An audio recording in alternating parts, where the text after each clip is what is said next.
말씀 함께 나누도록 하겠습니다.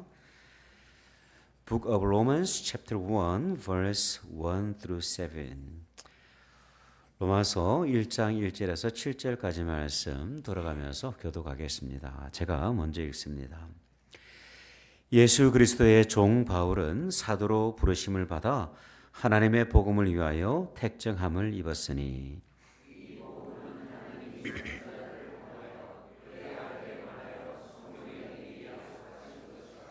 그의 아들에 관하여 말하면 육신으로는 다윗의 혈통에서 나셨고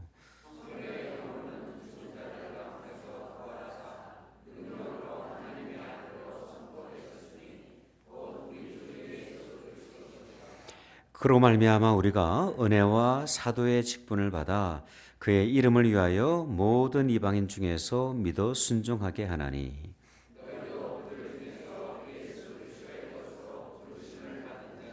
함께 있습니다. 로마에서 하나님의 사랑하심을 받고 성도로 부르심을 받은 모든 자에게 하나님 우리 아버지와 주 예수 그리스도로부터 은혜와 평강이 있기를 원하노라. 아멘. 자리에 앉으시겠습니다. 수년 전에 영국에 있는 런던 타임즈에서 아주 흥미로운 설문조사를 실시했습니다. 세상에서 가장 행복한 사람은 누구일까요? 그 결과가 상당히 궁금한데요. 제가 4위부터 1위까지만 좀 소개를 하겠습니다. 4위는 누구냐면 어려운 수술에 성공을 해서 생명을 구한 의사. 3위는 세밀한 공예품을 다 만들고 휘파람을 부는 목공. 2위는 아기의 목욕을 성공적으로 마친 어머니. 1등은요, 모래성을 무사히 완성한 어린아이. 여기에 추가하고 싶은 한 사람이 있는데요. 주일 설교 준비를 무사히 마친 김 목사. 설교 준비를 마치고 나면 마음이 얼마나 행복한지 모릅니다. 여러분, 행복한 인생이란 특별한 것이 아닌 것 같습니다. 하나님께서 각자 우리에게 심어주신 그 환경 속에서 열심히 일상을 살아가게 될 때, 또한 그 일로 인해서 이웃들에게 하나님의 사랑과 소망을 나누게 될 때 우리는 참으로 행복합니다. 많은 사람들이 행복이라고 하면 어떤 소유를 떠올릴 때가 많아요. 재물을 많이 가졌다거나 아니면 조금 영향력 있는 그 위치에 올랐다거나 아니면 많은 사람들로부터 성공했다는 그런 인정을 받을 때 행복할 것이라고 생각을 하지만 하나님께서 창조하신 우리 인생은요, 그런 행복이 그런 세상의 소유를 통해서 결코 비롯되지 않습니다. 여러분, 오늘 본문을 보면 하나님 안에서 행복을 충만히 경험하는 한 사람이 있어요. 그는 고린도 바다가 훤히 내려다 보이는 어느 방 안에서 로마에 있는 성도들에게 쓸 그 편지를 지금 기록을 하고 있어요. 정확히 말하면 바울의 이야기를 제자 드디오가 대신해서 기록을 하고 있습니다. 바울은 이야기를 하고 있고요. 제자 드디오는 그 말씀을 하나라도 놓치지 않기 위해서 열심히 기록을 하고 있는 것이죠. 그 로마서 편지를 보면요, 힘이 있어요. 소망이 있고요, 확신이 있고 감동이 있어요. 비록 박해의 시대를 살아가고 있었지만 하나님 안에서 참된 소망과 행복을 경험하고 있는 것을 볼 수가 있습니다. 여러분, 과연 바울은 무엇으로 인해서 기뻐하고 있을까요?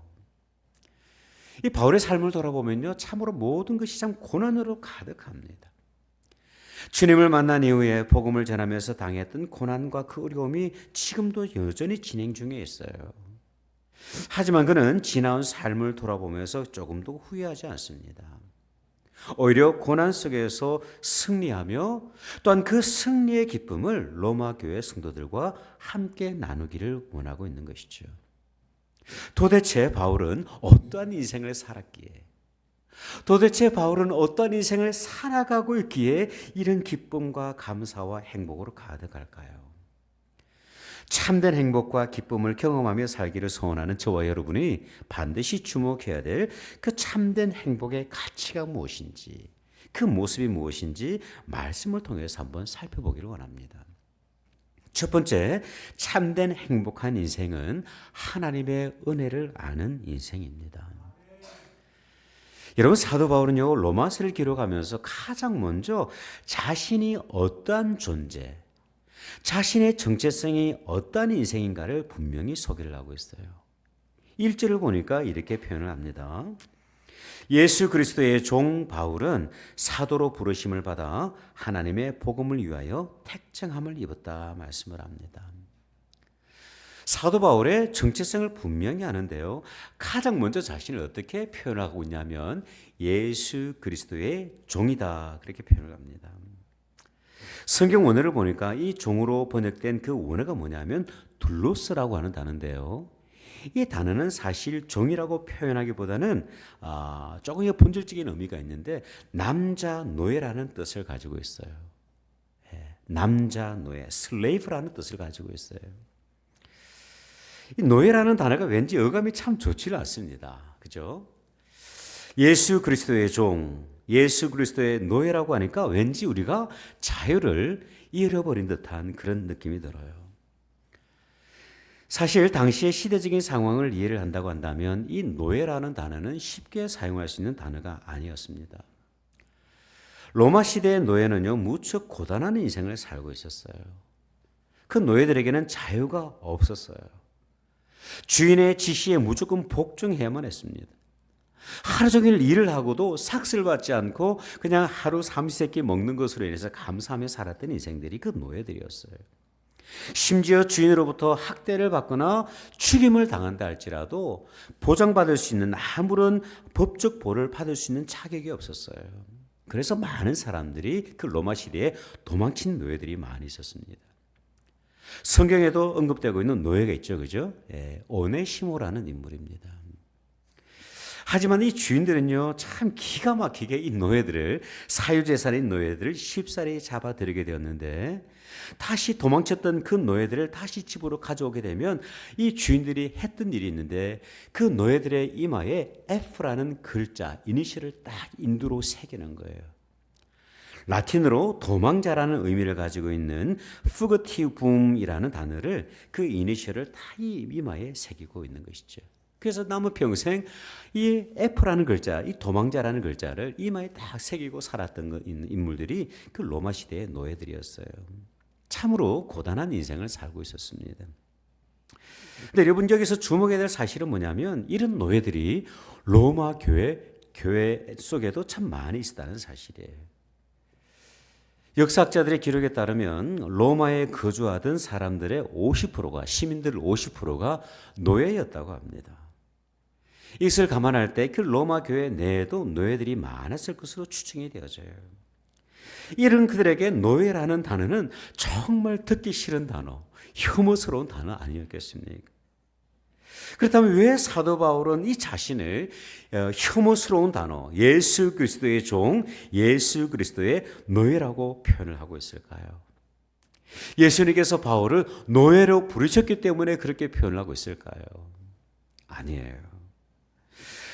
사실은 바울은요, 스스로 예수 그리스도의 하나님의 종이 되기를 원했던 것입니다. 여기에는 이유가 있어요. 한때 바울은 그리스도인들을 죽이기 위해서 열심을 다했던 적이 있습니다. 유대교에 심취해 있던 그는 그리스도인들을 죽이는 것이 하나님을 섬기는 일이다, 그렇게 믿고 있었던 것이죠. 그래서 예루살렘에 있던 그 많은 그리스도인들을 찾아다니면서 죽이는 것이 그가 할 수 있는 종교적인 열심이었던 거예요.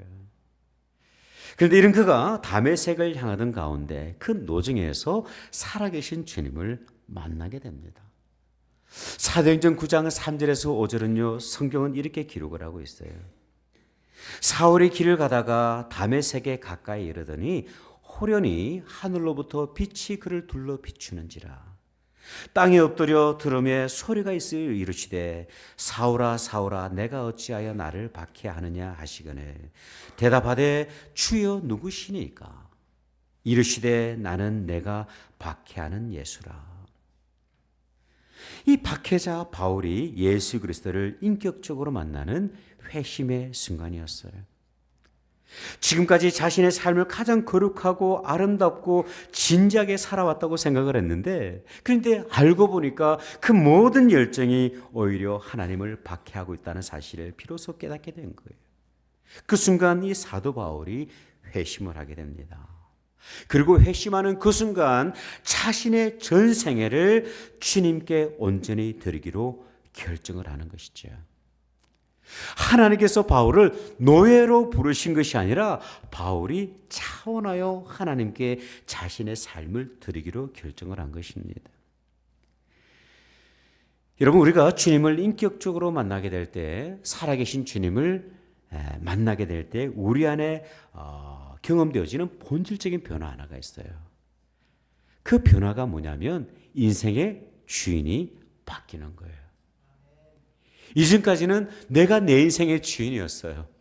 근데 이 살아계신 하나님을 만나고 보니까 이제 내 삶의 주인이 내가 아니라 살아계신 하나님이라는 사실을 비로소 깨닫게 되는 거예요.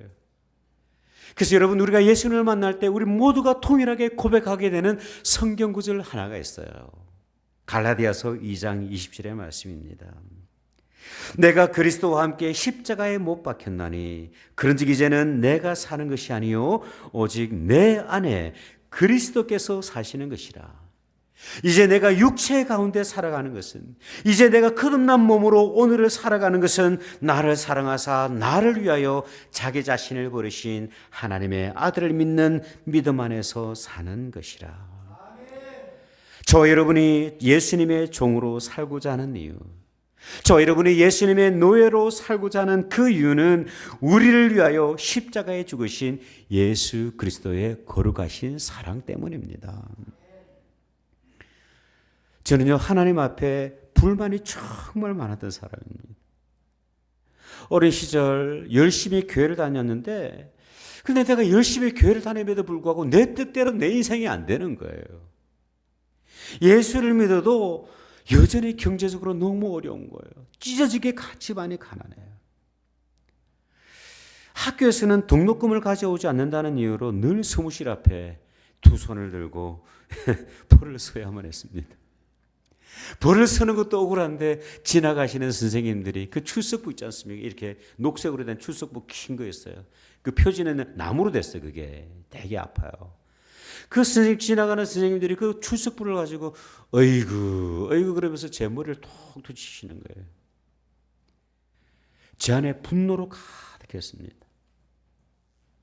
왜 내가 죄인도 아닌데, 내가 등록금을 떼먹은 것도 아닌데, 단지 집안이 가난해서 등록금을 가져오지 못했을 뿐인데 왜 선생님들은 나를 죄인 취급을 하나? 그런 억울함은요, 사실 어머님을 향한 것이 아니라 궁극적으로 하나님을 향하고 있었습니다. 왜 나를 태어나게 하셨을까? 너무나도 원망스러운 거예요.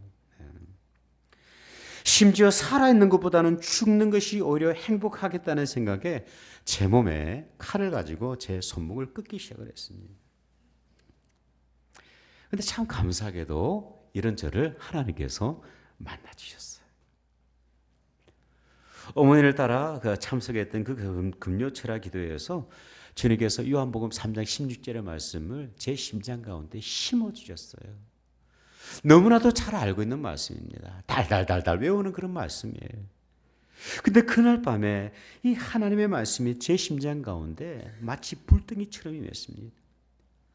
하나님이 세상을 이처럼 사랑하사 독생자를 주셨으니 이는 저를 믿는 자마다, 예수를 믿는 자마다 멸망하지 아니하고 영생을 얻게 하려 하심이라. 그날 밤 참 많이 눈물을 흘렸습니다. 제가 평생에 흘릴 눈물을 아마 그날 밤에 다 흘렸던 것 같아요. 선생님들께서 늘 들려주셨던 그 예수님의 십자가의 사건 이야기들, 어머니께서 늘 들려주셨던 동화와도 같았던 그 성경 얘기의 이야기들이 절로 믿어졌어요. 제가 믿으려고 노력을 하는 것이 아니라 믿어지는 거예요. 하나님의 은혜예요.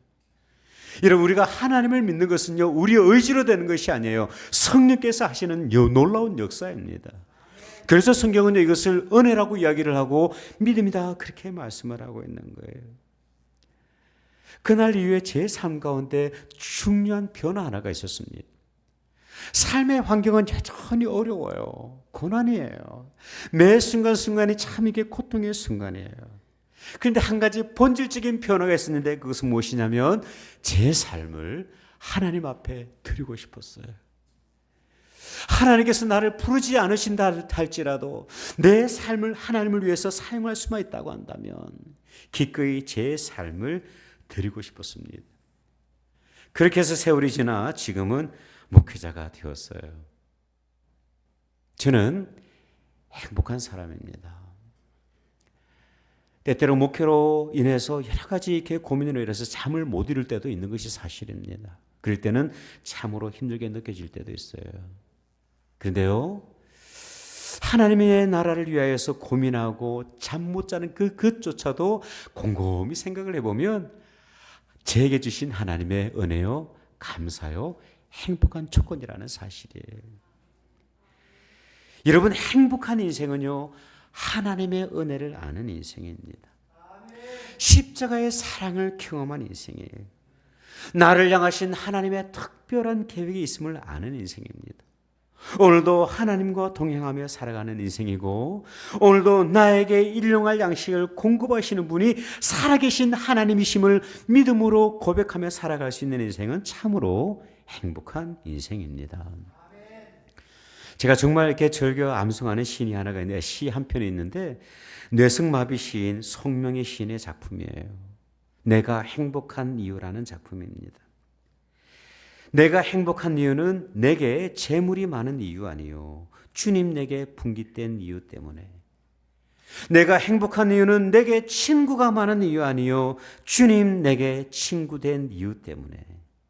내가 행복한 이유는 내게 영광이 많은 이유 아니요, 주님 내게 기쁨된 이유 때문에. 여러분, 하나님의 은혜를 알면 행복합니다. 하나님의 은혜를 알면요, 스스로 노예가 되는 거예요. 나를 사랑하셔서 보좌를 부르시고 말 구해 오신 그 주님으로 인해서 감격하며 그분 앞에 내 삶을 종으로 살아가기를 원하는 것입니다. 저 여러분, 우리 모두가 주님의 종되는 은혜가 있으시기를 주님의 이름으로 축복합니다. 두 번째, 행복한 인생은 어떤 인생이냐면 사명을 품은 인생입니다. 사명을 따라 살아가는 인생이에요. 여러분, 이어지는 본문을 보면 사도 바울의 또 다른 정체성이 드러나고 있는데 1절의 말씀을 다시 한번 보십시오. 예수 그리스도의 종 바울은 사도로 부르심을 받아 하나님의 복음을 위하여 택정함을 입었다 말씀을 합니다. 사도 바울이 분명히 인식하고 있는 것이 하나가 있는데 그게 뭐냐면 하나님께서 나를 사도로 불러주셨다는 사실이에요. 여기서 사도라는 단어는 어파스톨로스라는 헬라어인데 메신저로 보내심을 받은 사람이라는 뜻을 가지고 있습니다.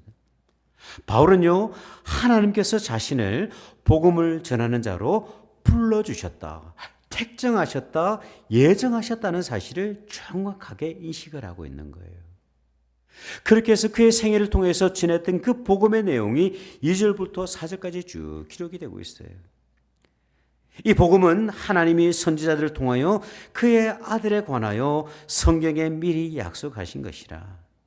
그의 아들에 관하여 말하면 육신으로는 다윗의 혈통에서 나셨고 성결의 영으로는 죽은 자들 가운데서 부활하사 능력으로 하나님의 아들로 선포되셨으니 곧 우리 주 예수 그리스도시니라.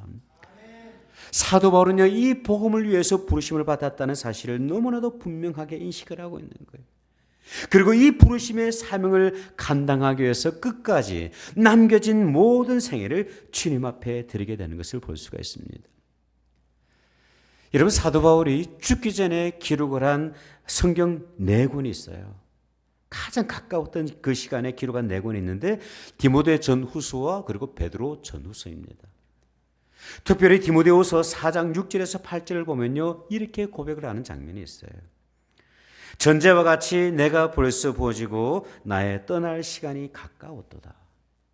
나의 선한 싸움을 싸우고 나의 달려갈 길을 마치고 믿음을 지켰으니 이제 후로는 나를 위하여 의의 면류관이 예비되었으므로 주 곧 의로우신 재판장이 그날에 내게 주실 것이며 내게뿐만 아니라 주의 나타나심을 사모하는 모든 자에게 도니라. 삶의 시간이 마지막 시간이 다가오고 있어요. 이제 그 시간이 얼마 남지를 않았어요. 그 시간에 한 번쯤은 지나온 삶에 대한 후회와 아쉬움이 있을 법도 해요. 그런데 후회보다는 감사와 기쁨과 하나님 나라의 소망으로 가득한 것을 볼 수가 있습니다. 사명에 이끄는 인생, 목적에 이끄는 인생을 살아온 그는요, 단 하나의 후회도 보이지를 않아요. 아마 여러분들 가운데는 분명히 이런 질문을 하시는 분이 계실 겁니다. 목사님, 그러한 사명과 부르심은 사도 바울에게만 해당되는 이야기 아닐까요? 저에게도 그 사명이 있을까요? 질문하시는 분이 계실 거예요. 그 질문에 대한 해답이 5절부터 7절까지 말씀에 기록되고 있습니다.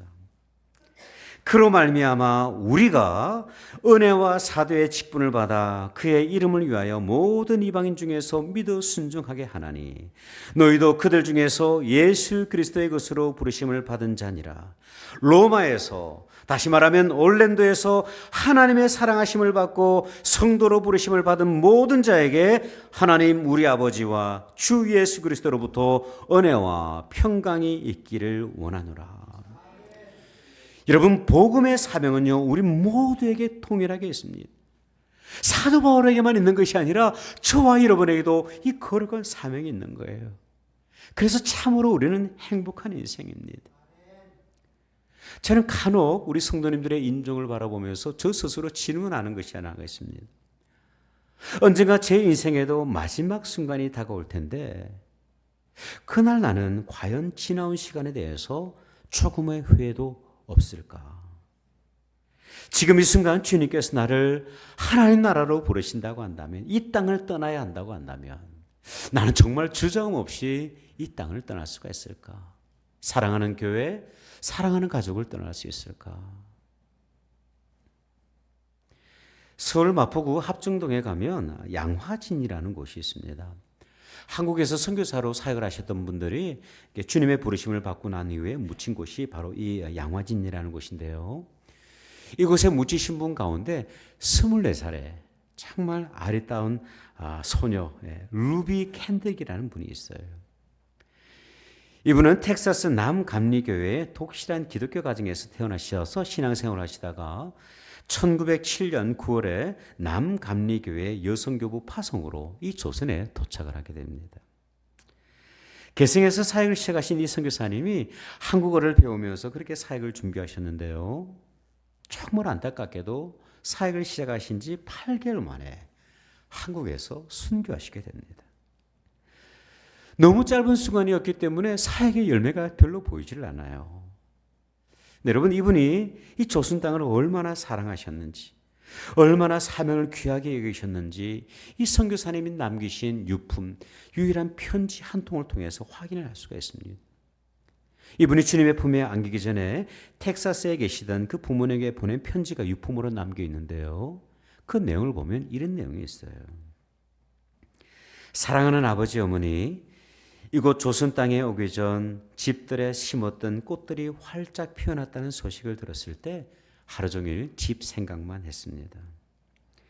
욕심쟁이 수지가 그 씨앗을 받아 동네 사람들에게 나누어 주었다니 너무나 대견스럽군요. 아마 내년 봄이 되면 온통 우리 동네는 제가 심은 노란 꽃으로 덮여 있겠지요. 아버지 어머니, 이곳 조선 땅은 참으로 아름다운 곳입니다. 모두들 하나님을 닮은 사람들 같습니다. 선한 마음과 복음에 대한 열정으로 보아 아마 몇십 년이 지나고 나면 이곳은 예수님의 사랑이 넘치는 곳으로 될 것 같습니다. 저는 복음을 듣기 위해 15마일을 맨발로 걸어오는 그 어린아이들을 보았을 때 그들 안에 있는 하나님의 사랑 때문에 오히려 위로를 받았습니다. 그러나 한편에서는 탄압이 점점 더 심해지고 있습니다. 그저께는 예수님을 영접한 지 일주일도 안 되는 교인 서너 명이 끌려가 순교했고 토마스 선교사님과 제임스 선교사님도 순교했습니다. 선교본부에서는 철수하라는 지시가 있었지만 대부분의 선교사님들은 그들이 전도한 조선인들과 아직 숨어서 예배를 드리고 있습니다. 그들은 모두 순교할 작정인가 봅니다. 오늘 밤은 유난히도 고향으로 돌아가고 싶습니다. 외국인을 죽이고 기독교를 증오한다는 소문 때문에 부두에서 저를 끝까지 말리셨던 어머니의 얼굴이 자꾸 제 눈앞에 어립니다. 아버지, 어머니, 어쩌면 이 편지가 마지막일 수 있습니다. 제가 이곳에 오기 전 뒷뜰에 심었던 한 알의 씨앗으로 이제 내년이면 온 동네가 꽃으로 가득하겠지요. 그리고 또 다른 씨앗을 만들어내겠지요. 저는 이곳에서 작은 씨앗이 되기로 결심했습니다. 제가 씨앗이 되어 이 땅에 묻히게 되었을 때에 아마 하나님의 시간이 되면 조선 땅에는 많은 꽃들이 피고 그들도 여러 나라에서 씨앗이 될 것입니다. 저는 이 땅에 저의 심장을 묻겠습니다. 바로 이것은 조선을 향하는 저의 열정이 아니라 조선을 향하신 하나님의 사랑이라는 것을 알게 되었습니다. 어머니, 아버지 사랑합니다.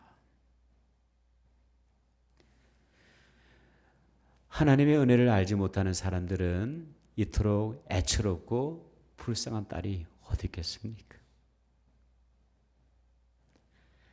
그런데 하나님의 사랑을 알고 십자가의 은혜를 알고 있는 우리는 그녀의 삶이 참으로 거룩하고 존귀하고 고귀하다는 것을 알 수 있습니다. 그분의 삶이 참으로 행복했느라고 우리는 함께 고백하게 될 것입니다. 여러분, 오늘날 많은 사람들이 행복에 목마릅니다. 그 행복의 파랑새를 찾기 위해서 각자마다 참 많은 노력들을 하고 있어요. 그렇게 방황을 하고 있죠. 여러분, 행복의 파랑새는 이미 우리 안에 있습니다. 우리는 하나님의 은혜를 알고 있고 예수 그리스도의 십자가의 사랑이 우리 가운데, 우리 영혼 가운데 흐르고 있는 것을 알고 있습니다. 그리고 그 은혜에 감격하여서 남은 우리의 평생의 삶을 주님 앞에 드리기로 헌신하며 오늘을 살아가고 있기 때문에 그래요. 혹시라도 이런 결단이 아직까지 우리 안에, 내 안에 없다고 한다면 다시 한번 이 결단을 새롭게 하시는 이 아침 되시기를 바랍니다.